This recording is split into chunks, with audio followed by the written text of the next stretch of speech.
तो आज हम जानेंगे वेरोनिका फ़िल्म की असली कहानी, एक ऐसी फ़िल्म जिसे दुनिया की सबसे डरावनी फ़िल्म माना जाता है। स्टेफनिया गुर्तेस लज़ारो नाम की लड़की की मौत 1991 में काफ़ी रहस्यमय तरीके से हुई और उसकी मौत के बाद शुरू हुआ भूतिया और रहस्यमय घटनाओं का वो सिलसिला जिसे पुलिस भी सुलझा नहीं पाई। शायद ये इतिहास का पहला केस है जहां खुद पुलिस ने मान लिया है कि भूत होते हैं।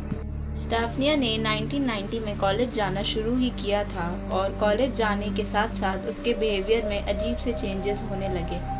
स्टेफनिया के परिवार में 5 लोग थे, उसके माँ बाप और 2 भाई बहन। स्टेफना मैड्रिड में रहती थी। स्टेफना का बिहेवियर बहुत ही अजीब हो गया था।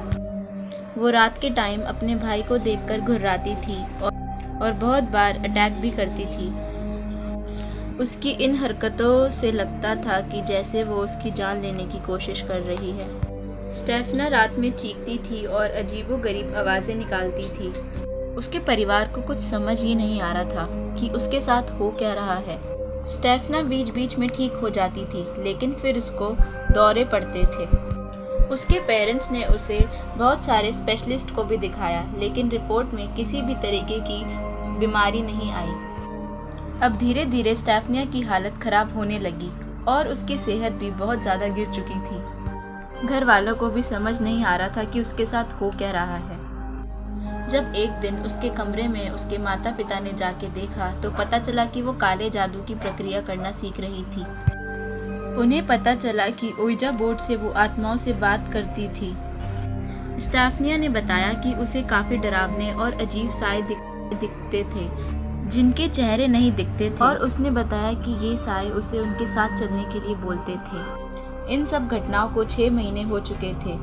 13 जुलाई 1991 स्टेफनिया ने अपनी बहन पर हिंसक रूप से हमला किया। फिर 14 जुलाई को उसे एक दौरा पड़ा जिससे वो कोमा में चली गई थी। उसके परिवार उसे हॉस्पिटल लेके गए।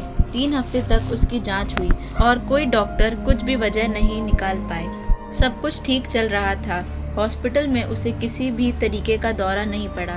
इससे उसके परिवार को लगता है कि स्टेफनिया ठीक हो गई। फिर अगस्त 1991 में स्टेफनिया की मौत हो जाती है।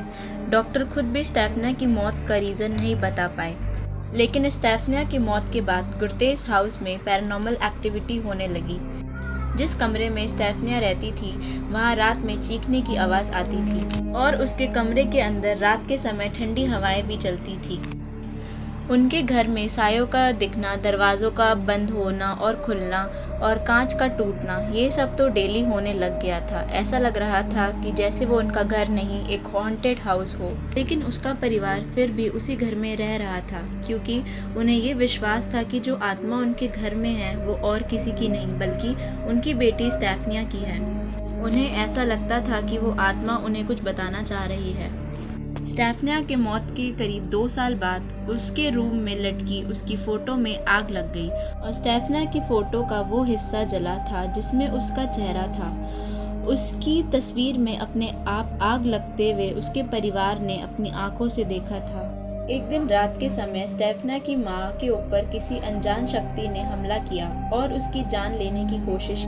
इससे स्टेफनिया के परिवार को यकीन हो गया कि उनके घर में स्टेफनिया की आत्मा नहीं बल्कि किसी और की आत्मा रह रही है। स्टेफनिया की मौत के बाद स्टेफनिया की कॉलेज की टीचर, जो एक नन थी, उन्होंने उसके घर आकर बताया कि स्टेफनिया कॉलेज में ऐसा क्या करती थी जिसकी वजह से उसके बिहेवियर में चेंज आया था।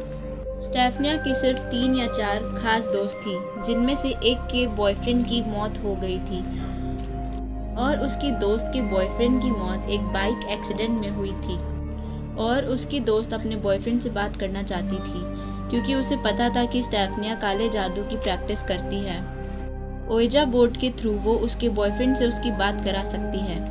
फिर एक दिन कॉलेज में बैठकर स्टेफनिया और उसकी दोस्त मिलकर यही प्रैक्टिस कर रही थी, लेकिन तभी एक टीचर ने उन्हें ये करते देख लिया और उस प्रैक्टिस को रोका और ओइजा बोर्ड को तोड़ दिया। और जब ओइजा बोर्ड को टीचर ने तोड़ा तो उसमें से एक धुआं निकला जो कि स्टेफनिया के शरीर के अंदर चला गया था।